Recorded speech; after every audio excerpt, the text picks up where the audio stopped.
हरे कृष्णा गुरुदेव, थोड़ा ये एकादशी विद्या या शुद्धा किस प्रकार से होती है और इसको करने से क्या नुकसान है, और विद्या शुद्धा में जो अंतर है वो थोड़ा बताएंगे तो।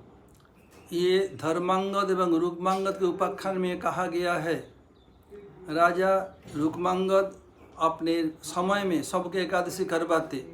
उनके एकादशी से भ्रष्ट करने के लिए ब्रह्मा जी क्या कि अपने एक बेटी मोहिनी को सृष्टि किया, बताइए इनको एकादशी को ध्वंस करना है। लेकिन सावधान, ये राजा साधारण नहीं है, परम भक्त है।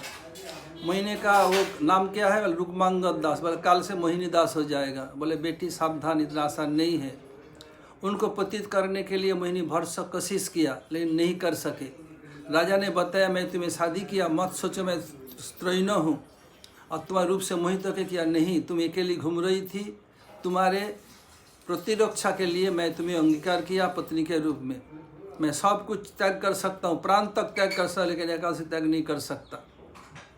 जब राजा ने ऐसे बोला तब तो मोहिनी की जो उनका और जो दूसरी पत्नी थे राजा की, उनका नाम था रोहिणी। रोहिणी ने बताया मोहिनी एक काम करो, तुम एकादशी करो न करो राजा के करने दो, इसके बदले तू जो चाहेगी मैं वो दे दूंगी। तो बोले एक काम करो, तुम और तुम्हारे पति मिलके तुम्हारा एक लत्ता बेटा का गले को आरी से काट के देना पड़ेगा, वो भी सोने के थाले में। कंडीशन, न तुम्हारे आँख से आंसू आएगा, न तुम्हारे पति के, न तुम्हारे बेटा के। आंसू आने पर मैं नहीं लूँगा। ठीक है, तो क्या किया, आरी की व्यवस्था किया गया। आरी क्यों? आरी धीरे धीरे कटेगा, अधिक जंत्रणा होगा। और तलवार से या खड्ग से काटने पर एक बार में हो जाएगा। तो बोले नहीं, आरी से काटना पड़ेगा। तो मोहिनी देख रही है बेटा के आँख की ओर, बेटा की माँ यानी अपने सोत के ओर और राजा की ओर। बोल लो, बस जब मैं रेडी 1 2 3 बोलूँगी शुरू करना। ये रेडी 1 2 3 बोला, साथ ही साथ ब्रह्मा विष्णु महेश प्रकट हो गए। तो विष्णु कह रहे हैं राजा से, राजा प्रणाम किया, वर मांगो, वरंग ब्रूहि वरंग ब्रूहि। बोले हे प्रभु, भविष्य में ऐसे परीक्षा नहीं ली जाए, कोई पास नहीं कर सकता है। भगवान ने तथास्तु।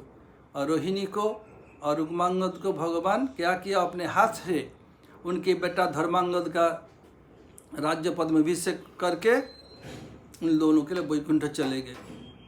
और मोहिनी रोने लगी, पिताजी मैं क्या करूं, आपकी बात नहीं रक्षा कर सका। बोले देखो बेटी, एकादशी 2 प्रकार की है। जो दशमी के साथ, पहले वाले तिथि के साथ जो रहता है उसको दशमी विद्या कहते हैं। उसको करने पर एकादशी का व्रत का कोई फल नहीं मिलेगा, तुम एकादशी का फल तुम्हें मिल जाएगा। इसलिए जो लोग भी करेंगे, वर्तमान समय में जो स्मार्त ब्राह्मण या पंडितगण और जो लोग जानते नहीं, इस स्मार्त विधान के अनुसार दशमी विद्या करते हैं।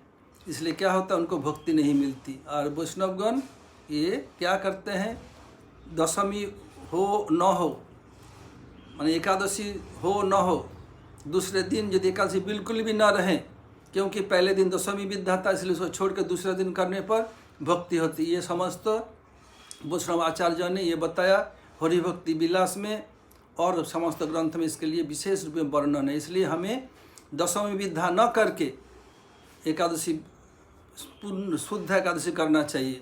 केवल एकादशी नहीं, वैष्णवगण जो व्रत करते हैं, जन्माष्टमी, रामनवमी, गौर जन्मोत्सव, बलदेव पूर्णिमा, नरसिंह चतुर्दशी, नित्याद्रदशी, सब विद्या न करके शुद्धा करना चाहिए। इसलिए हम लोग ऐसे शुद्ध एकादशी करते हैं। हरे कृष्ण।